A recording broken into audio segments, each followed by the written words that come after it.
First Nations client we've been working with on the project keeps asking about this thing called UNDRIP and FPIC. Do you have any idea what that is? Oh, fuck.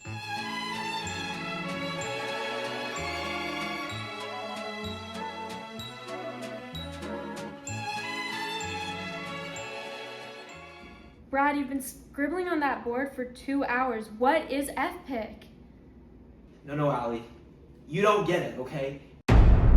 FPIC includes the right to participation and the right to lands and territories, and it comes from this thing called UNDRIP right here, okay? And Canada, and that's the United Nations Declaration on the Rights of Indigenous Peoples, and Canada signed it in 2010. What's so bad about that? If the government signed it, why can't we just read it and figure out what to do about it? Like, I really don't understand what's so bad about it. The thing is, the UNDRIP is a declaration which is not normally binding on states, even if they signed on to it. But what Canada did is we entrenched it into our domestic law in this thing called the United Nations Declaration Act in 2021.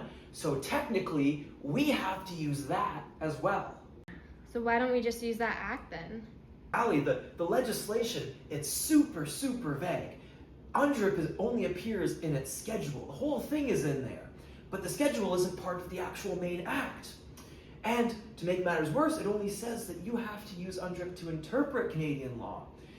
And there was a reference case recently that said that it is part of our domestic law, but it didn't elaborate on how it was actually supposed to function in domestic law. Brad, I really don't see what the problem is. Allie, this is very serious, okay? Under FPIC, if we apply FPIC to this situation and their concerns are not adequately addressed by us, they can withhold their consent, and that means that they would actually be able to prevent Canada from building a project on their traditional lands. And Allie, as administrative decision makers, it is our sworn duty to never let that happen. It's actually 75% of our job description. Wow, geez. Okay, so what do we do? I have an idea.